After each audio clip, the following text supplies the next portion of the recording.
أعوذ بالله من الشيطان الرجيم بسم الله الرحمن الرحیم. دیکھیں، حق اور حکم دو الگ الگ موضوع ہیں. آپ اگر ذریعہ نام کی جو کتاب ہے اس کو دیکھیں، جس پہ متعدد فقہا نے اپنے رائے کو بیان کیا کہ حق ایک الگ چیز ہے، حکم ایک الگ چیز ہے.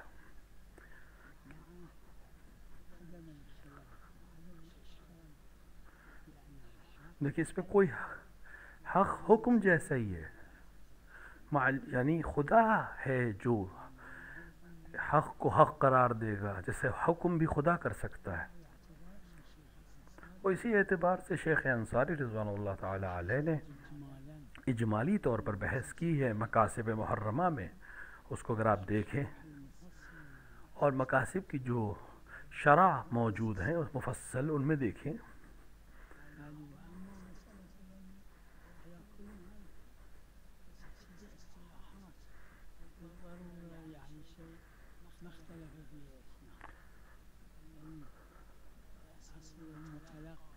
باقی چیزیں اصطلاحیں ہیں جو ایک دوسرے جو وضع کی گئی ہیں، بنائی گئی ہیں.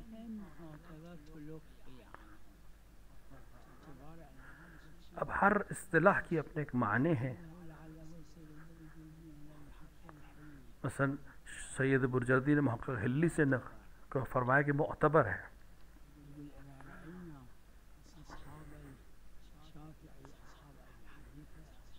کہ اگر ہم اس میں بیان کیا کہ اگر ہم ابو حنیفہ یا شافعی کے شاگردوں کو دیکھ اور ان کے مشہور اصحاب کو دیکھ تو اس سے ہم ایک چیز پر پہنچ جائیں گے، تو ہم پہنچ جائیں گے کہ ابو حنیفہ کی رائے یہ ہے. مثلا اگر ہم ان کے شاگردوں کو دیکھیں گے کہ سب ایک ہی جگہ پر ہیں تو ہم سمجھ جائیں کہ ابو حنیفہ کی رائے یہی ہے. تو یہ اصطلاحیں ہیں، استظہار ہے. اسی طرح سے ہمارے فقہا نے بھی کہا ہے کہ اگر سارے فقہا ایک چیز کے اوپر رائے دیں تو سب سمجھ میں آ جائے گا کہ یہی رائے ہے، یہی صحیح ہے.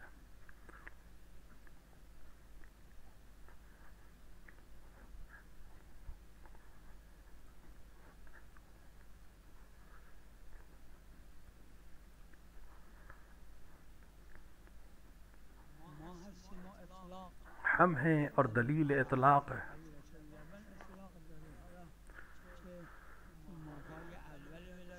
اب قلت لبن یعنی دودھ کی کمی مطلق ہے. اب چاہے اول ولادت ہو دودھ کی کمی یا بعد میں ہو، جب بھی دودھ کی کمی ہو تو یہ سبب بن سکتا ہے کہ وہ روزہ چھوڑ سکتی ہے.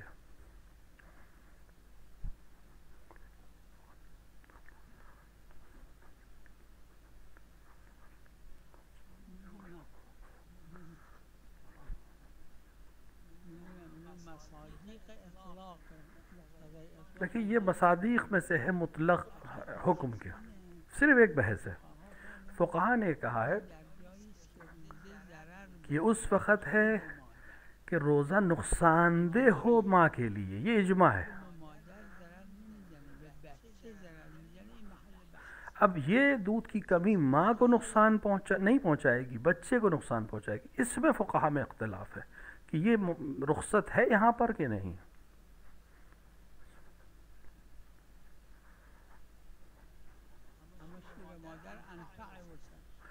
لیکن ماں کا دودھ بچے کے لیے زیادہ بہتر ہے دوسری غذا سے. ہم ہیں اور مطلق دلیل ہے. روایت پہ یہ قید تو نہیں آئی ہے کہ مثلا بچہ صرف یہی دودھ پیتا ہو تو اس کے لیے یہ حکم ہے.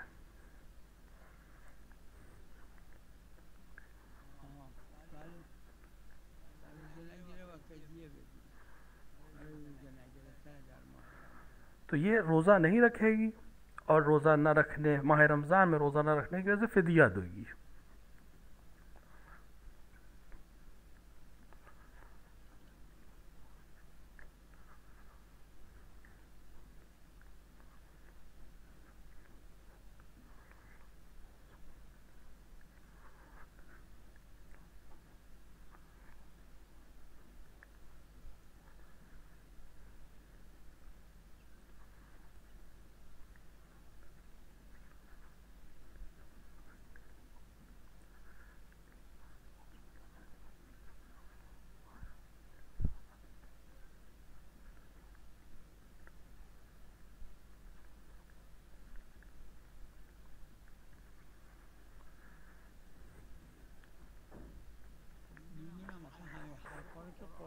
دیکھیے تمام چیزیں تو قرآن میں بیان نہیں، ہمیں قرآن کے ساتھ روایات کو بھی دیکھنا پڑے گا، دونوں کو ملا کر نتیجے پہ پہنچیں گے۔ بعض نے کہا ہے قضا ہے، بعض روایت میں قضا بھی ہے۔ آپ عروہ اور اس کے حاشیے جو علماء نے لگائے اس کو دیکھیں، ابھی بھی معاصر نے بھی کہا ہے۔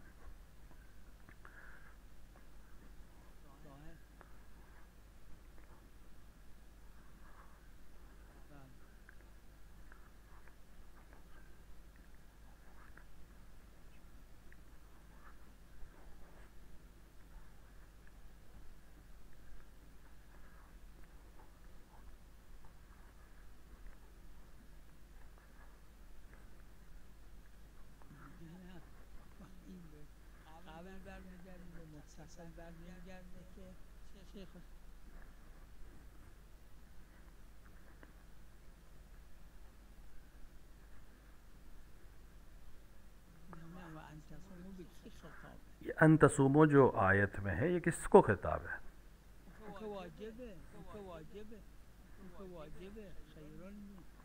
وہاں ان تصومو خیر لکم جو ہے وہ کس کے لیے ہے؟ وہاں پہ تو پہلے والوں کے لیے تو واجب ہے، مغنی میں ہے، آیات قرآن میں مغنی میں باقاعدہ اس کی طرف اشارہ، مغنی جو کتاب ہے کہ ہمیشہ ظہور جو ہے، جو ظاہر ہے کہ لفظ متصل جو ہے، یعنی جو لفظ ہے جو قید ہے وہ اپنے سے متصل کی طرف پلٹے گا، نہ کہ جو بیچ میں فاصلے کے ساتھ ہے۔ جہاں دلیل ہوگی کہ پیچھے پلٹانا ہے وہاں ہم پلٹا دیں گے۔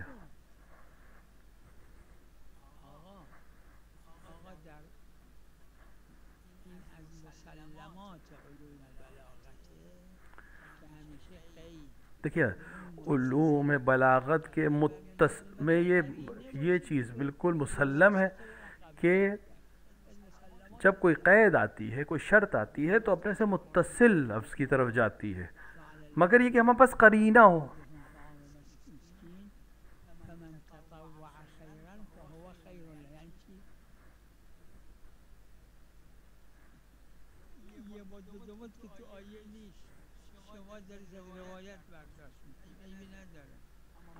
دیکھیے روایت میں آیت میں تو مد نہیں ہے،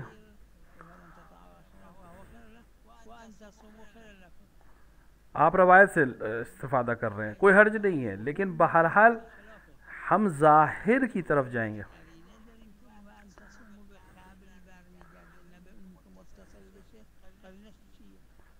اگر آپ کہہ رہے ہیں کہ یہ متصل سے، یہ ان تصومو جو ہے وہ متصل جملے کی طرف نہیں ہے، فاصلے والے جملے کی طرف ہے، تو ہمیں قرینے کی ضرورت ہے۔ وہ قرینہ کہاں ہے؟ آپ دیکھیں، لہٰذا ایک جماعت علماء کہتی ہے قضا نہیں، بعض تفصیل کا قائل ہے کہ اگر بوڑھا اور کوئی ضعیفہ بالکل روزہ نہیں رکھ سکتا ہے اس کے لیے قضا نہیں ہے، لیکن اگر رکھ سکتا ہے روزہ لیکن اس کے لیے سخت ہے، عسر و حرج ہے، بہت پریشانی ہے، تو بعد میں قضا کرے گا۔ اس پہ تفصیل ہے علماء میں، یعنی اس میں کئی رائے ہیں علماء کی۔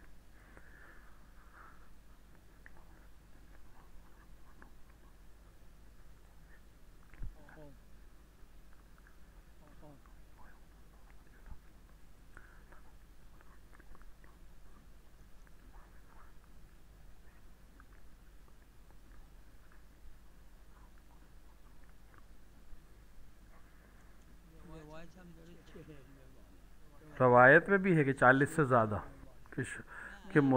کہ ضعیف سے مراد یا بوڑھے سے مراد 40 سے زیادہ، لیکن اصل یہ ہے کہ معیار عمر نہیں ہے، مراد طاقت ہے اور ضعف ہے۔ کبھی ممکن ہے کہ انسان کم عمری میں ضعیف ہو جائے، ممکن ہے کہ انسان بہت زیادہ عمر کا رسیدہ ہو لیکن ضعیف نہ ہو۔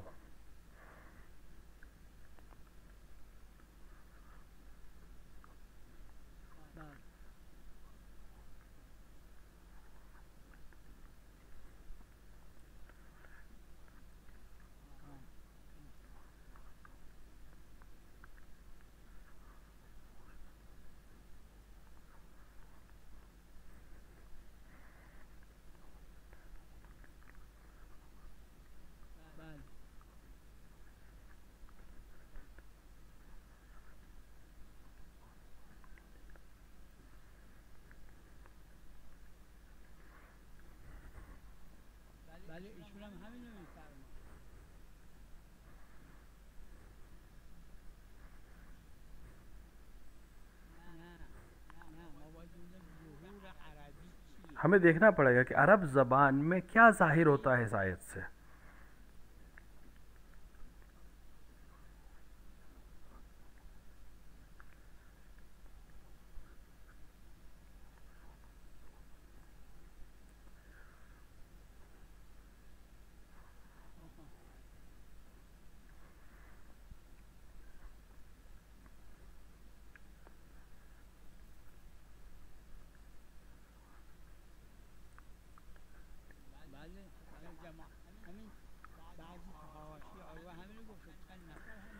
بعض علماء نے یہی بات کہی ہے اور عروے کے حاشیے پہ یہ نظریہ دیا، لیکن اختلاف ہے اس میں علماء میں.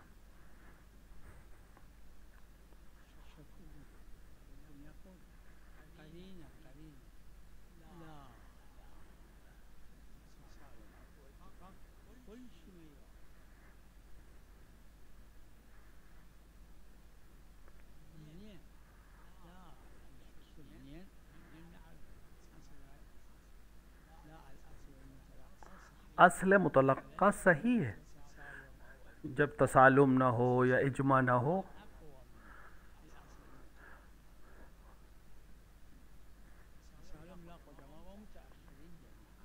تسالم یعنی تمام علماء مقدمین متاخرین سب میں کسی چیز کو قبول کرنا.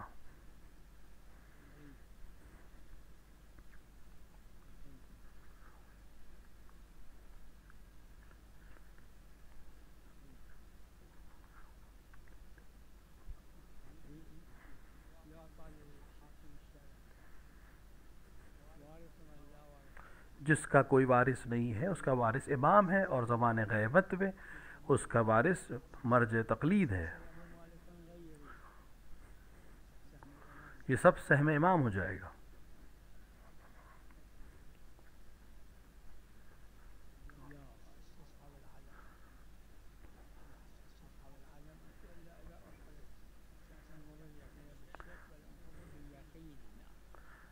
دیکھیں جب یقین ہے تو شک اس کو توڑ نہیں سکتا، لیکن اگر کوئی اور دوسرا یقین آ جائے تو یقین کو جگہ پہ آ سکتا ہے، کسی بھی طرح سے یقین حاصل ہو جائے.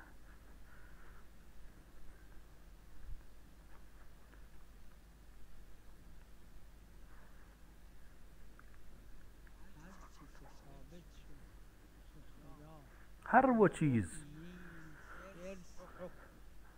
اس کو حکم نہیں بنایا ہے تو وہ مثلا ارث جو ہے، وراثت جو ہے، حکم نہیں ہے، حق ہے، لیکن خدا نے یہ حق قرار دیا ہے.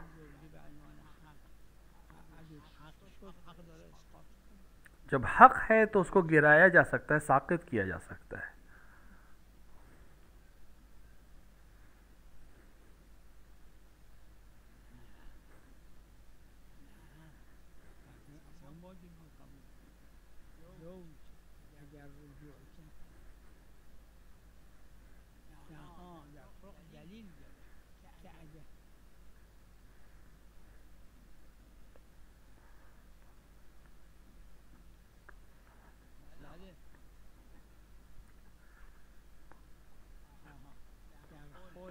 دیکھیے خلا میں خاتون رجوع کر لے بذل تو یہ طلاق بائن رجعی ہو جائے گی. یہ تفصیلی بحث ہے. خلا میں دوسری طلاقوں کے قسموں میں نہیں ہے. مثلا خاتون بذل کیا تھا کہ مجھے طلاق دے دے، تو خلا میں اس سے پیسے واپس لے لیے. اب چونکہ یہ طلاق بائن تھی خلا ہونے کی وجہ سے، تو جو پیسہ واپس جو لے لیا اب رجوع کا حق مرد کے پاس آ جائے گا. یہ طلاق رجعی ہو جائے گی.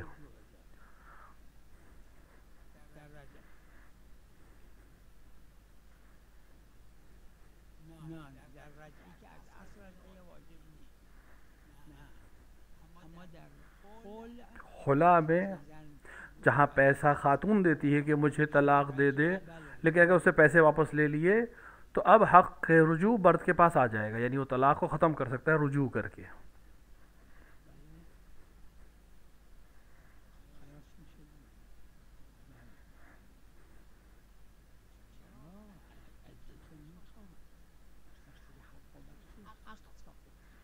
دیکھیں حق ختم کرنے سے عدہ نہیں ختم ہوگا، حق ختم ہو جائے گا. مثال کے طور پر اس نے مہر بخش دیا اور طلاق ہو گئی، تو اب طلاق کی عدت تو رکھنی پڑے گی اسے، مہر اس کی گردن پہ نہیں رہ جائے گا.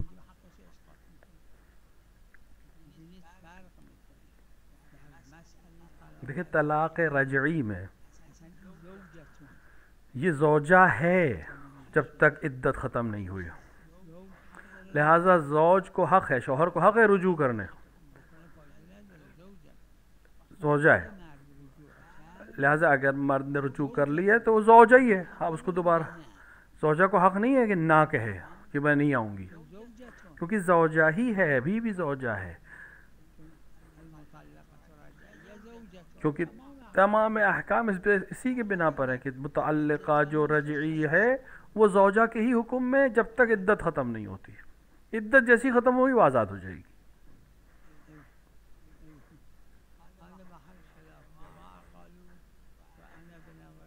اس میں اختلاف ہے.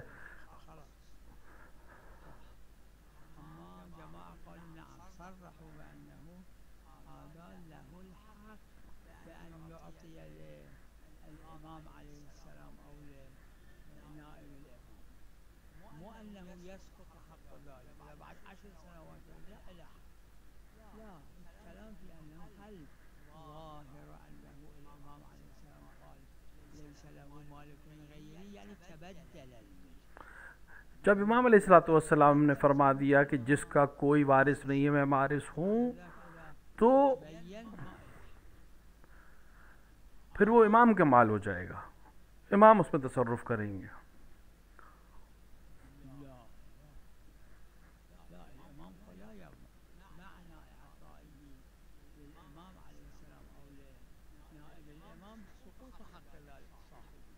جب کسی نے کوئی چیز امام کو عطا کر دی یا نائب امام کو عطا کر دی، دے دی، تو پھر اب اس کو حق نہیں ہے کہ واپس لے لے، یہ ساقط ہو جائے گا، حق ختم ہو جائے گا، ملکیت ختم ہو جائے گی.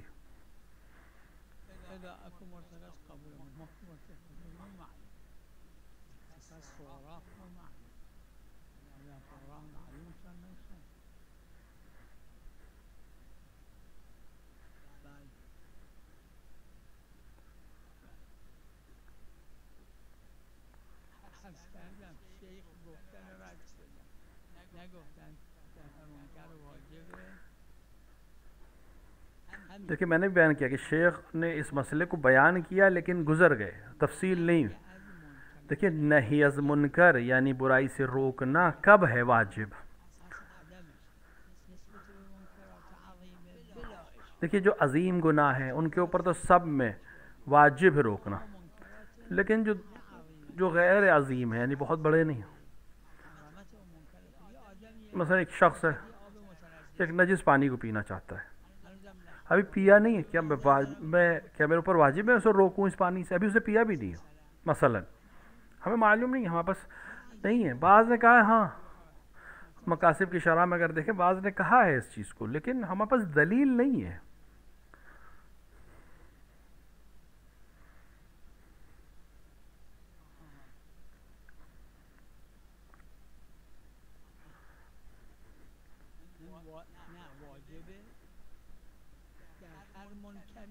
کیا ہر منکر میں روکنا واجب ہے حتیٰ اس کے عمل سے پہلے؟ ہمارے پاس دلیل نہیں ہے.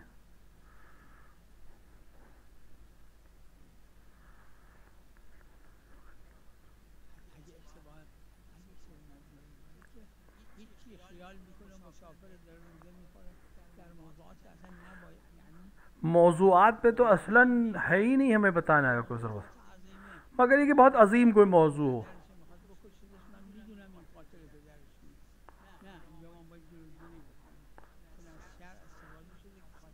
مثلا اگر معلوم ہے کہ انسان کو بے گناہ قتل کیا جا رہا ہے تو میں را کے روکوں، منع کروں، لیکن ایک انسان جو ہے اس کو حکم شرعی نہیں معلوم ہے، مسافر نہیں ہے صحیح معنوں میں، اور وہ اپنے آپ کو روزہ ختم کر رہا ہے مسافر سمجھ کے، میری ذمہ داری نہیں ہے میں اس کو جا کے بتاؤں. موضوعات میں تو اصلاً ضرورت نہیں ہے.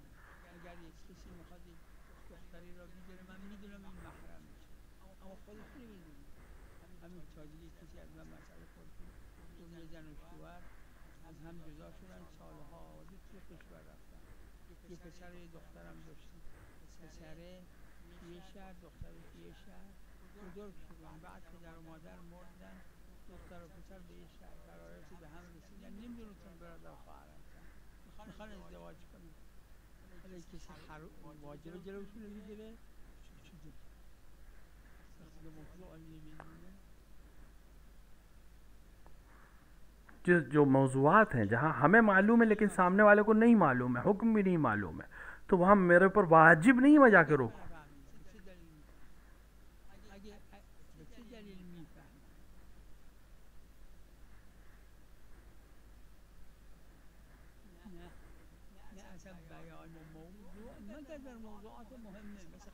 جیسے قتل کا موضوع ہے، خون کا موضوع ہے، یہ ایک الگ بحث ہے، لیکن دوسرے موضوعات شادی ہے اس طرح کی چیزیں یہ کوئی بہت بڑا موضوع نہیں ہے کہ اس میں دخالت کریں موضوعات میں، جزئیات میں.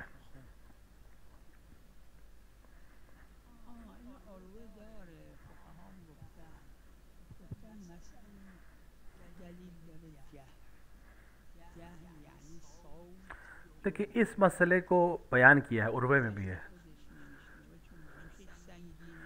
دیکھیں جہر یعنی بلند آواز سے پڑھنا، چونکہ خود وہ بہرا ہے یا اس کی آواز کم سنائی دیتی ہے تو اس کے لیے ضروری نہیں کہ چلا کے پڑھے، اتنا پڑھے کہ دوسروں کو سنائی دے.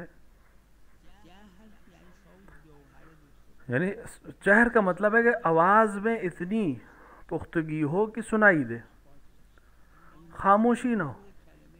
جہر کے لفظ کیا ہے، معنی کیا ہے، ہم اسی کے لحاظ سے عمل کریں.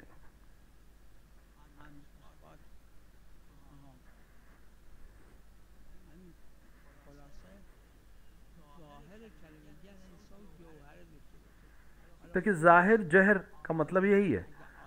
دیکھیں عام اگر خود اس کی کان صحیح ہوتے تو اس کو یہ آواز سنائی دیتی، تو اب اگر وہ سنگین سنتا ہے، بہت کم سنائی دیتا ہے، تو بہت تیز آواز میں پڑھنے کی ضرورت نہیں ہے. دیکھیے ایک دفعہ ہے کہ انسان پڑھتا ہے، دل میں پڑھتا ہے یا زبان کو ہلاتا ہے لیکن آواز نہیں بلند کرتا ہے، وہ کافی نہیں، وہ قرأت نہیں ہے، جہر نہیں ہے. یعنی اور اس مسئلے میں بحث کی ہے علماء نے.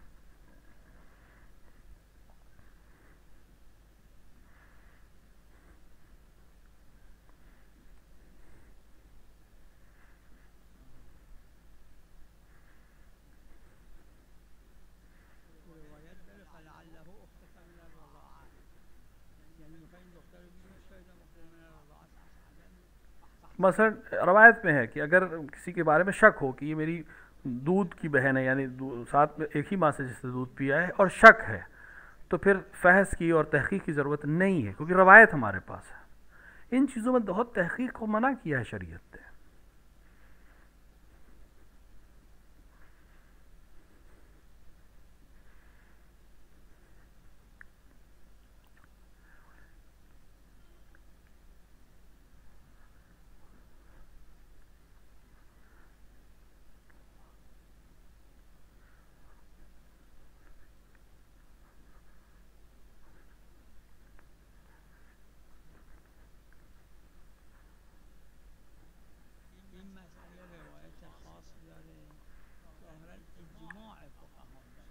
اس پہ روایت خاص ہے، تمام علماء کا اجماع کہ اگر کوئی انسان غلطی سے یا مسئلے کو نہ جاننے کی وجہ سے قضا کی جگہ کہ قصر کی جگہ پوری پڑھی یا پوری کی جگہ پہ قصر پڑھی، یا جہاں پہ روزہ رکھنا تھا وہاں روزہ قصر کر لیا، یا قصر کرنے کی جگہ پہ روزہ رکھ لیا حکم نہ جاننے کی وجہ سے، تو اس کے لیے قضا نہیں ہے. اگر حکم نہیں جانتا تھا، جہاں روزہ اگر اس کو رکھنا چاہیے تھا نہ نہیں رکھا، علم نہیں تھا، جاہل تھا، لہذا قضا نہیں ہے.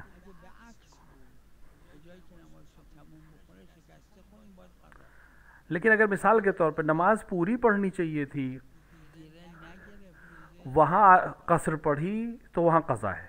روزہ جہاں رکھنا چاہیے تھا وہاں روزہ نہیں رکھا تو اسے قضا کرنی پڑے گی اگر مسئلہ نہیں جانتا تھا.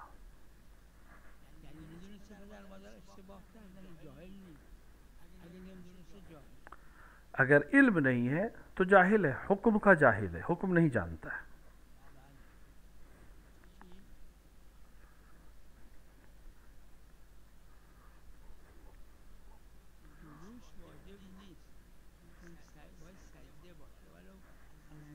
جایی که زمین بذاره روش فقط در سجده نماز اون نماز واجب.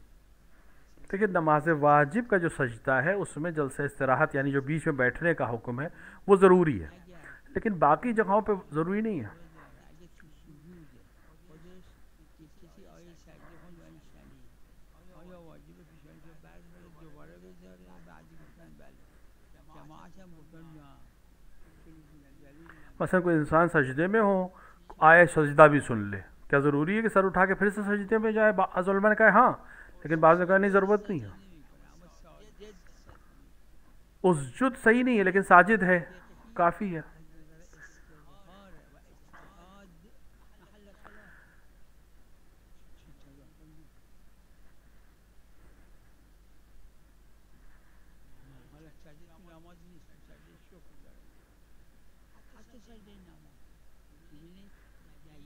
دلیل نے نماز میں کہا ہے کہ بیٹھ کر سجدہ کرے، مثلا دوسرا سجدہ پہلے سجدہ کرے پھر بیٹھے پھر دوسرا سجدہ کرے، یہ میرے پاس دلیل ہے نماز میں. لیکن غیر نماز میں بیٹھنا ضروری نہیں ہے. آپ کھڑے تھے ایک دم سے سجدے میں چلے جائیں شکر کے سجدے میں، یا آیت قرآن سنی سجدے میں چلے جائیں. استفاده نشده که باید احداث سجود بشه، باید سجود باشه. احداث معلوم نیست کیونکہ دلیل سے سجدے کا حکم ہمیں خالی ملا ہے. پہلے سے سجدے میں تھا بس وہیں رہے، کیونکہ بعض جگہ پہ ساجدون کا لفظ آیا ہے.